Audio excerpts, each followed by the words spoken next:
how do you guys view that? Was it like, hey, we're happy that we won that game, or does it make you even more hungry to get that again? I think that the Civil War game is usually completely different from any other game, road, home, conference, non-conference, winning streak, no winning streak. Typically, in our case, since we had stumbled on the road, it meant a little bit more from the road win standpoint. Since we had a two-game winning streak, it's meant a little bit more from a streak standpoint. To be able to keep it going, your third win being on the road in a rivalry game against a veteran team, all of that adds some fuel to your confidence.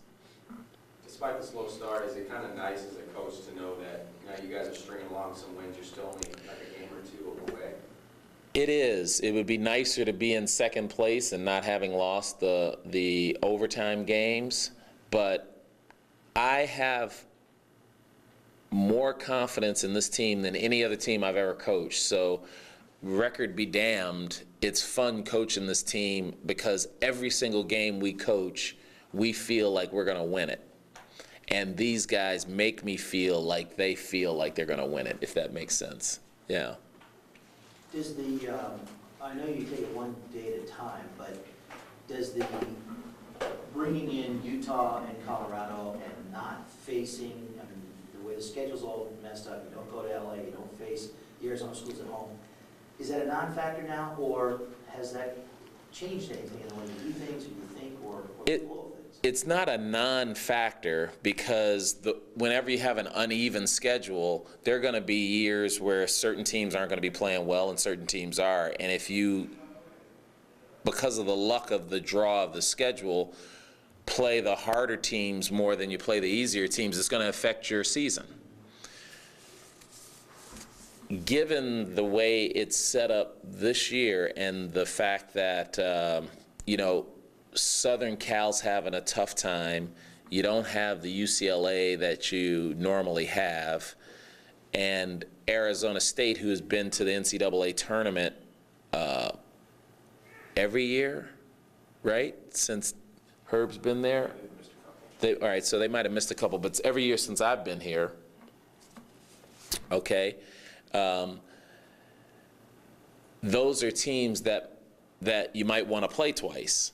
So it's one of those things. If you can keep your job long enough, it evens out. But this is sort of a 10-year cycle, so it's always going to be uneven for somebody. Does that bother me? No, I don't really spend a lot of time thinking about it because you can't control it. I'd much rather get every rebound and play good D and make sure you win the games you can win and then go from there. Coach, that Burks and Higgins, I didn't see the game last year. They were so heavily involved with what you saw with Colorado. How do they look to you? I mean, it didn't look like they dropped off as much as people thought. No, they didn't. They have replaced those guys with equally good guys, and then they have the kid who's the one-year transfer who comes in and plays, and so they've reloaded, not to the extent that you have an Alec Burks and a Corey Hayward. Well, both those guys are in the league right now. I know Roberson's getting some looks, but he's a young guy. But this team doesn't drop off much from last year. As a matter of fact, they might be a little bit better because there's more. The scoring's more spread out, and those two guys were looked upon as being heavily. They were heavily proportioned. A heavily proportioned part of their offense. These guys spread it around more. You could even the point guard who's only averaging 6 a game, he's capable of getting 15. So this team might be a little bit more dangerous. They defend better, it looks like. I mean, they're the only team in the league holding people under 40%. I mean, do they just work hard on the? Yeah, they work hard. They play man-to-man. They don't play much zone, and they have the ability to shut teams down and have done that. We're hoping that we can defend those guys because they're a pretty prolific scoring team themselves. If we can do that, I'm hoping our offense is running efficiently enough now where we can score. It was important for us to get 53 in the second half of the game on Sunday, because that's a good team. That's a good defensive team. Do you have to substitute more frequently in the altitude? Probably.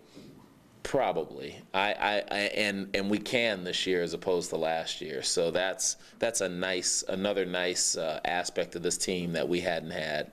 But now how deep I go, will I go 10 deep, will I go 11 deep, I'm not sure, but it'll be more frequently, you know, and what Sunday's game showed me is I gave Jarrett rest only because he got in foul trouble. So I guess I didn't give him rest. He got rest because of foul trouble. But what it showed me was that he was really a lot fresher for that second half than he has been in a while.